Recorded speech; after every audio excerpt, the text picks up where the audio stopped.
Confiez-vous en l'Éternel votre Dieu et vous serez affermis. 2 Chroniques chapitre 20, le verset 20. C'est avec cette Sainte Écriture que je vous retrouve pour cette nouvelle édition de l'information sur Espérance TV. Shalom à toutes et à tous, vous suivez le journal. Cette semaine, selon le calendrier ecclésiastique, est consacrée aux hommes méthodistes. Occasion pour l'Église méthodiste unie Côte d'Ivoire de valoriser ces vaillants hommes. S'appropriant cette semaine de l'homme méthodiste, l'Organisation des hommes de l'Église Jérusalem des 220 logements a lancé le séminaire Montabor. Cette activité, qui est à sa 7e édition, est une aubaine pour réunir tous les hommes de cette communauté autour d'un objectif commun, Jésus-Christ. Plus de détails avec Daniel Kragbi. Chers frères et sœurs, la nuit aura bientôt disparu et le jour vient. Dis Amen. Le désert va revenir. Dis Amen. Ta situation va changer. Dis Amen. Avec Jésus, cela est possible. C'est sur ces paroles que je déclare ouvert le séminaire Montabor de l'année 2024. C'est en ces termes que l'édition 2024 du séminaire Montabor a ouvert ses portes au temple Jérusalem des 220 logements. Un séminaire d'enseignement, de prière et de restauration initié par l'organisation des hommes de cette communauté. En prélude à la fête des Pères, chaque année, nous organisons un séminaire dénommé le séminaire du Montabor. À telle enseigne que, avant la fête des Pères, nous puissions recevoir des enseignements, être édifiés pour pouvoir aller à cette fête-là. Et pour cette année, nous avons encore organisé notre 7e édition du séminaire du Montabor. Nous invitons tous les hommes à se joindre à nous pour pouvoir manifester ce moment-là. Le changement de ma situation va étonner les gens. C'est autour de ce thème tiré de l'Évangile selon Jean, au chapitre 9, les versets 1 à 11, que l'orateur du jour a exhorté le peuple de Dieu à garder la foi. Frères et sœurs, en Jésus, il y a de l'espoir. Il change la situation. Il change le désert en terre fertile. Que personne ne se décourage, quelle que soit la situation. Jésus-Christ est encore sur son trône de gloire. Jésus est encore sur son trône de gloire. Confiez-vous au Seigneur Jésus et il prendra soin de vous. Dieu nous a fait la promesse que nos enfants seront à la tête. Mais ce n'est pas un chemin rectiligne. De par le chemin que le monde veut nous imposer, Dieu donnera une trajectoire rectiligne. Et ce qu'il a dit, ce qu'il a promis, se réalisera pour chacun de nous. Pour le président honoraire des hommes de cette communauté, ce séminaire, qui en est à sa 7e édition, devrait s'étendre dans toutes les églises méthodistes en prélude à la fête des Pères pour l'édification du corps du Christ.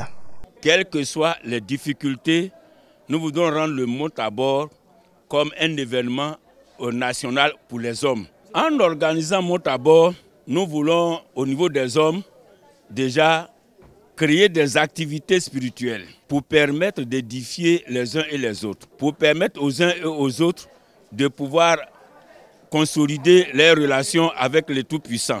Lorsqu'il y a la croissance spirituelle, lorsqu'on sait ce que Dieu fait pour nous, le matériel, ça suit sans qu'on nous le demande. Notons que le séminaire de prière au Montabor se tient du lundi 10 au vendredi 14 juin, avec pour point de mire la célébration de la fête des Pères le dimanche 16 juin, toujours à l'Église méthodiste unie Jérusalem des 220 logements. Et justement, s'agissant de la célébration des hommes, l'Organisation nationale des hommes méthodistes invite tous ses membres du 14 au 16 juin dans le district de Gagnoa pour une série d'activités qui s'inscrivent dans le cadre de la semaine de l'homme méthodiste. Emmanuel Abalé nous en dit plus. Le calendrier liturgique méthodiste met à l'honneur cette semaine l'homme méthodiste. Pour ce faire, l'Organisation des hommes méthodistes unis de Côte d'Ivoire a prévu une série d'activités pour marquer les 11 ans d'existence de leur organisation. L'essentiel de ce moment festif se tiendra dans le district de Gagnoa. Comme un seul homme, le Bureau national se met en branle pour la réussite de ce programme. Nous sommes ici pour appeler tous les hommes du nord, du sud, de l'est, de l'ouest et du centre à converger tous du 14 au 16 juin dans le district missionnaire de Gagnoa. Nous appelons tous les hommes. Ne nous faisons pas prier. C'est notre jour. Le vendredi 14, nous allons nous retrouver à la place Laurent Gbagbo à Gagnoa, où nous aurons un temps d'enrôlement médical gratuit à l'endroit de toute la population de Gagnoa, quelles que soient les confessions religieuses.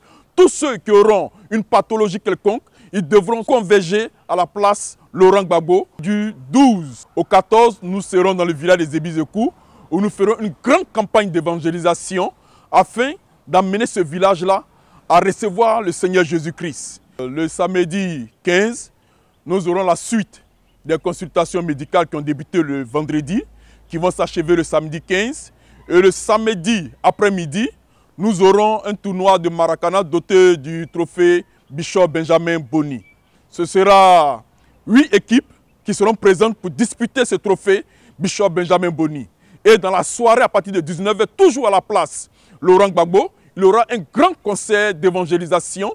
Et le dimanche, à la Cité de Grâce de Gagnoa, il y aura le culte de clôture. La première autorité de l'église méthodiste unie Côte d'Ivoire, son éminence Bishop Benjamin Boni, qui va assister à ce culte. Et tous les hommes qui seront présents pourront se réjouir et célébrer le Seigneur.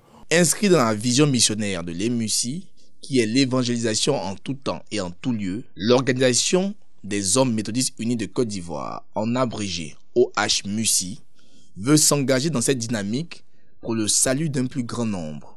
Cette année, c'est la 11e journée, et cette 11e journée est sous le thème de l'évangélisation en tout temps et en tout lieu. Quelle implication pour les hommes méthodistes? Nous partons dans le district missionnaire de Gagnoa. Chaque homme doit se préparer pour apporter sa pierre à l'évolution de cette mission. La mission de Gagnoa a besoin qu'on les dote en moto pour continuer l'œuvre dans les hameaux, dans la zone.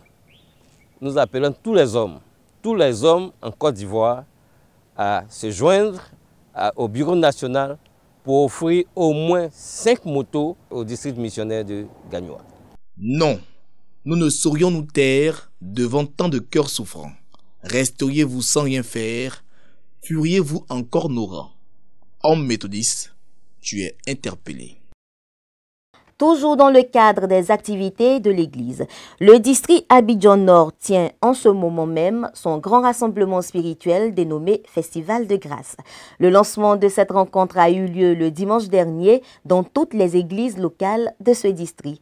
Raphaël Dompé revient ici sur l'ambiance qui a prévalu au temple jubilé de Cocody.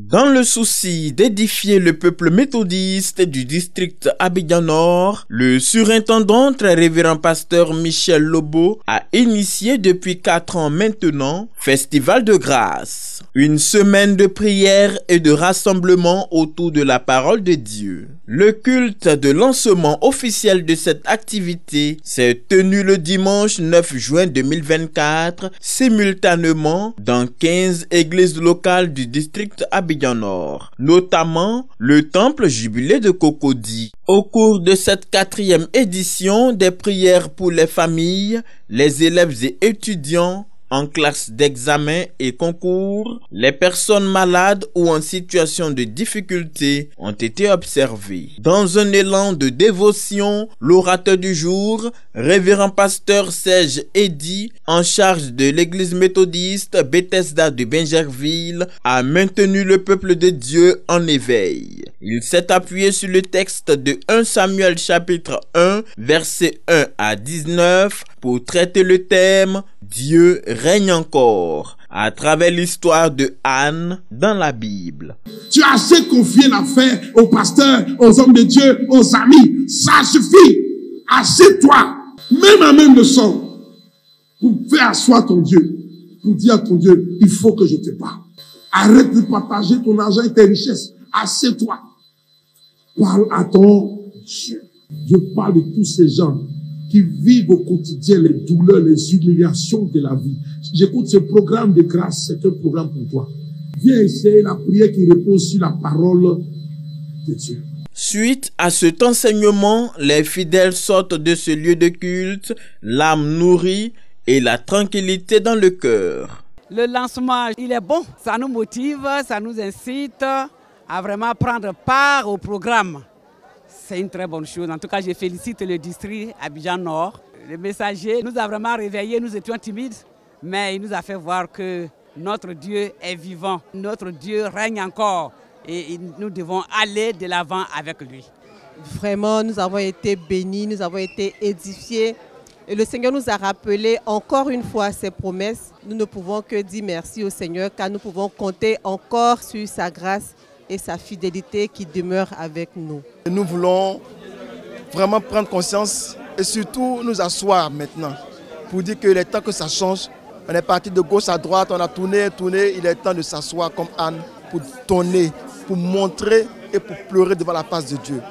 On a parlé d'enseignement, mais il a rendu l'enseignement autrement, à rendre cela tellement simple que tout est rentré dans nos os. Il ne sert à rien de rendre gloire à Satan, en tout temps le combattre.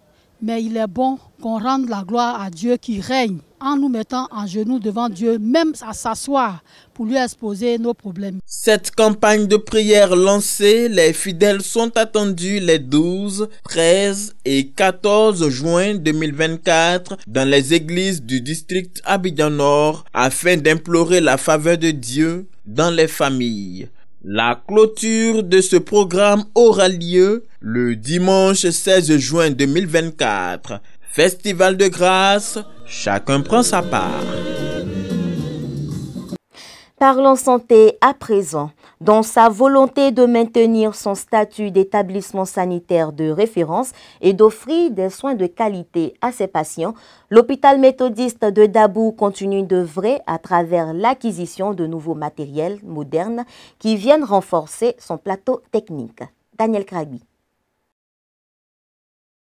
Ouvert depuis le 28 octobre 1968, l'hôpital méthodiste de Dabou est une structure sanitaire de référence depuis sa création. Offrir des soins de qualité dans des conditions idoines, c'est l'objectif de ses responsables qui déploient des efforts au quotidien pour de meilleurs services afin de maintenir son statut d'hôpital de niveau 3. Cet institut sanitaire s'est doté récemment d'un incinérateur de déchets biomédical et a effectué la rénovation de son service de pédiatrie avec l'appui de ses partenaires extérieurs. Notre politique, c'est que nous faisons du social, mais à côté, il nous faut trouver une hôtellerie que des personnes qui peuvent payer payent afin de subventionner ceux qui ne peuvent pas payer. L'incinérateur aussi, c'est un besoin important pour un hôpital de niveau 3 qui produit beaucoup de déchets, des déchets au niveau chirurgical,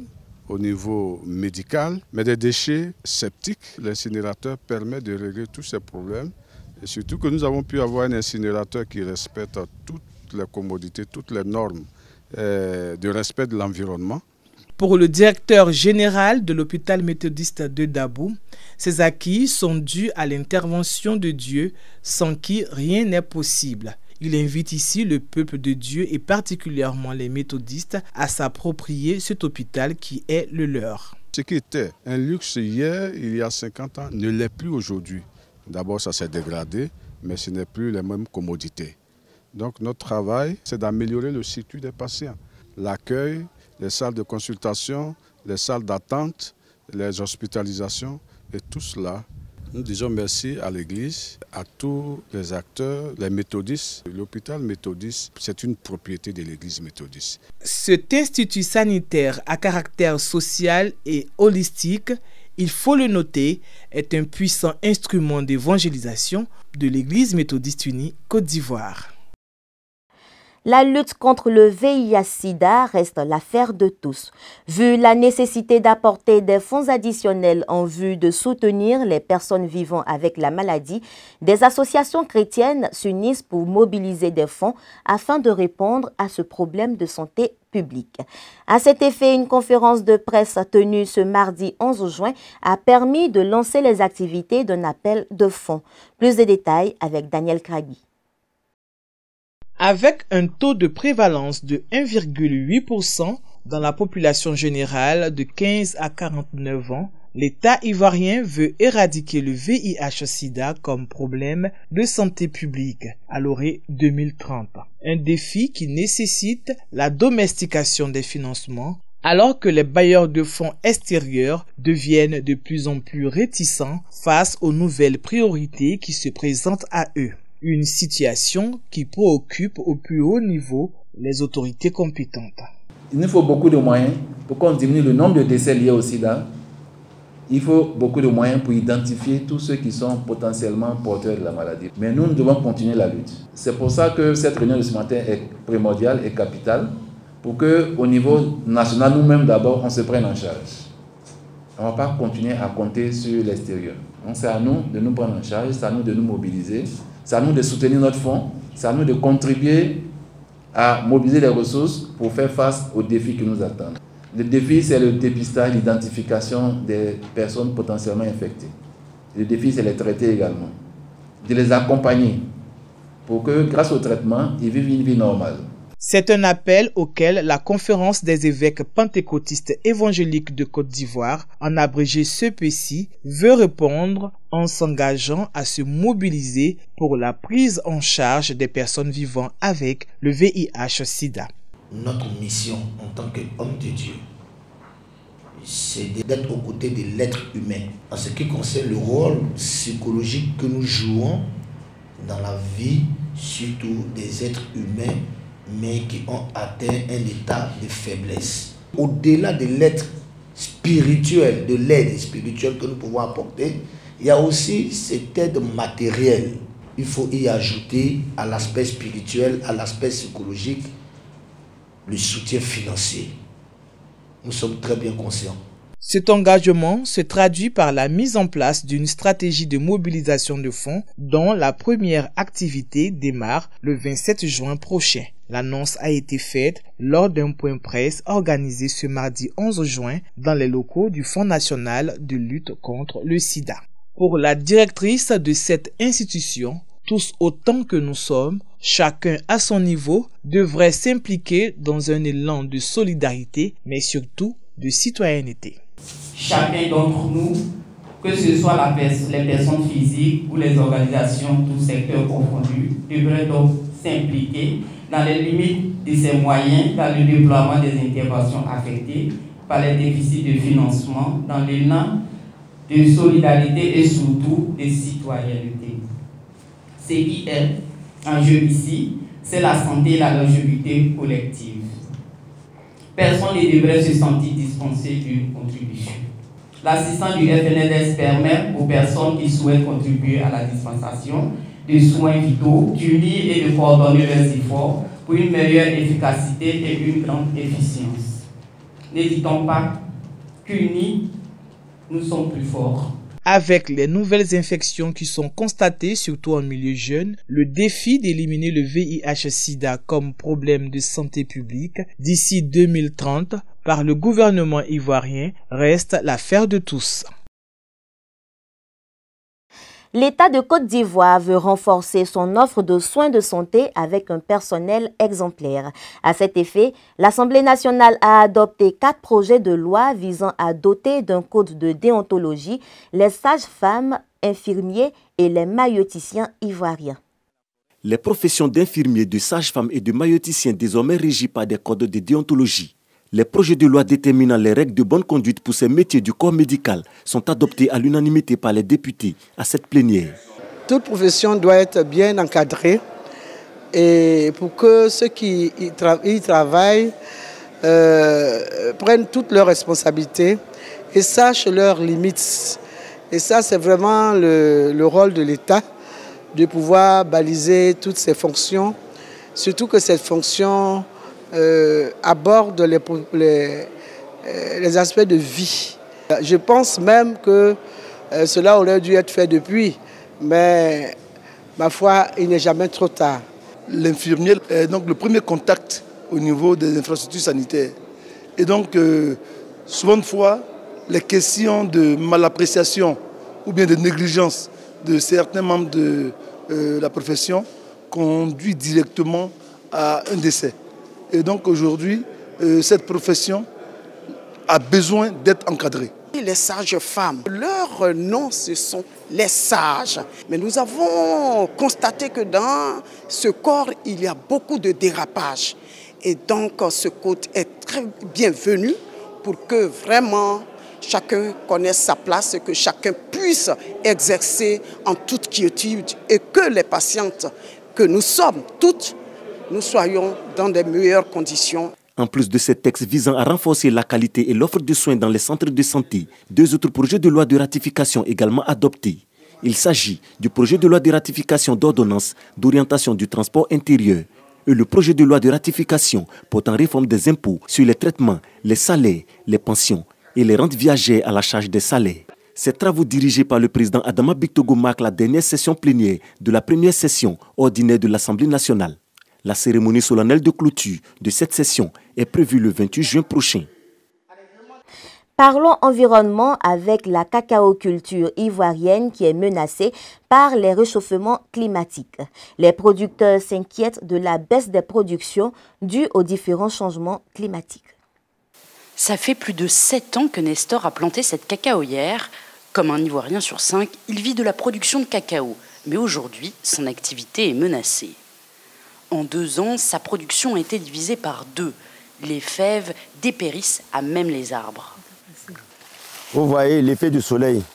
Non seulement les feuilles ont séché, il n'y a plus de feuilles sur ce cacaoyer là, même les cabosses qui devaient donner des fèves de cacao ont séché aussi.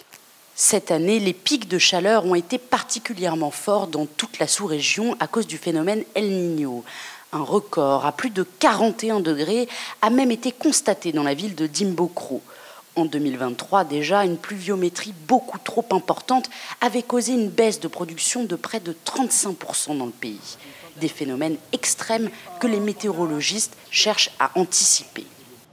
On note également l'importance pour nous de mettre à la disposition, particulièrement du monde agricole, des informations pertinentes à temps pour leur permettre de prendre les décisions optimales. Il y a eu des perturbations, ce qui, pour un pays comme le nôtre, qui a une forte dépendance à l'agriculture, ne va pas être sans conséquences.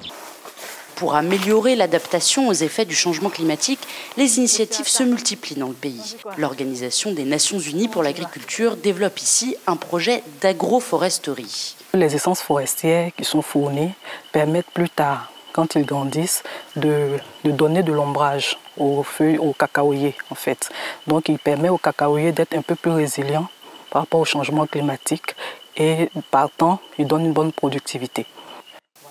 Une stratégie largement soutenue par le gouvernement qui prévoit la distribution de 60 millions d'arbres d'ici 2026 pour les cacaoculteurs. Sur le continent africain, en partance aux funérailles de l'ancien ministre Ralph Kassambara, Dr Solos Chilima, vice-président du Malawi, ainsi que 9 autres personnes ont été déclarées mortes après le crash de l'avion qui les transportait. L'épave de l'avion transportant le vice-président du Malawi, Solos Chilima, et 9 autres personnes a été retrouvée ce mardi sans aucun survivant. L'avion militaire parti de Lilongwe, la capitale, à 9h17 lundi, a subitement disparu des radars et n'a pas atteint sa destination à l'aéroport international de Mzuzu, dans le nord. En raison d'une mauvaise visibilité, l'appareil a été contraint de faire demi-tour, selon le président Lazarus Chakwera. Lors d'une conférence de presse tenue ce mardi, il a annoncé la mort de tous les passagers et la fin des opérations de recherche. Solos Chilima, 51 ans, allait représenter le gouvernement aux funérailles de l'ancien ministre Ralph Kassambara, décédé la semaine dernière. Et puis, la Méditerranée a encore tué. À la recherche d'une vie sûre, les corps sans vie de migrants ont été retrouvés par un navire de l'ONG Médecins sans frontières. Médecins sans frontières a déclaré vendredi avoir repêché les corps de 11 personnes décédées lors de la traversée de la Méditerranée vers l'Europe. Le navire Géobaran de MSF répondait à l'alerte donnée par l'avion de sauvetage maritime de l'ONG Sea-Watch pour récupérer les corps flottants. L'opération a duré 9 heures.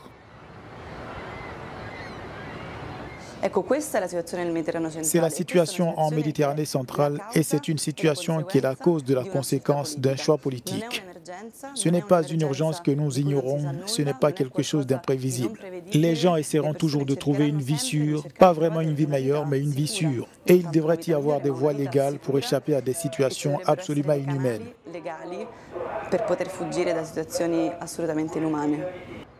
Selon l'Organisation internationale pour la migration, l'OIM, entre le 1er janvier et le 1er juin 2024, 282 personnes sont mortes en tentant de traverser la Méditerranée centrale. Dans le monde, le Conseil de sécurité des Nations Unies a adopté une résolution visant à apporter son soutien au cessez-le-feu à Gaza proposé par les États-Unis. Une résolution qui est perçue comme un soulagement pour les habitants de Gaza. Un vent d'espoir souffle à Gaza après l'adoption par le Conseil de sécurité de l'ONU d'un plan visant à mettre fin à la guerre entre Israël et le Hamas. Bien que les différentes parties l'ont accepté de facto, à Gaza, plusieurs s'inquiètent de la mise en œuvre de ce cessez-le-feu. Nous espérons que cette décision sera respectée par toutes les parties.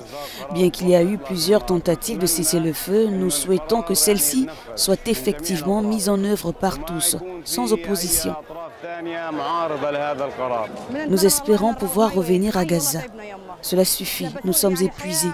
La situation est indescriptible. La guerre doit cesser. Nos enfants ont été tués et nous n'avons pas vu nos familles, nos neveux, nos frères, les personnes qui nous étaient si chères. Ils sont tous partis. Il ne nous reste plus que Dieu. La résolution adoptée lundi par 14 des 15 membres du Conseil de sécurité propose un plan de paix en 3 étapes, à savoir la cessation des hostilités, le retour des otages et enfin la reconstruction de Gaza. Nous terminons avec la page sport de cette édition. Les éléphants de Côte d'Ivoire, champions d'Afrique, s'en sortent avec un nul vierge face au Kenya après la rencontre de ce mardi 11 juin au National Stadium de Lilongwe au Malawi. Sur l'ensemble des 2 périodes de cette confrontation, les éléphants de Côte d'Ivoire ont relativement dominé leur adversaire du jour, mais ont péché par le manque de lucidité devant le portier du Kenya. Malgré ce score nul, la Côte d'Ivoire reste leader du groupe F avec 10 points devant le Gabon qui totalise 6 points. Cette rencontre compte pour la 4e journée des éliminatoires de la Coupe du Monde. Ainsi s'achève cette édition. Merci de l'avoir suivi. Je vous retrouve par la grâce de Dieu vendredi pour un autre point des informations. Excellente suite de programmes sur Espérance TV. Dieu vous bénisse.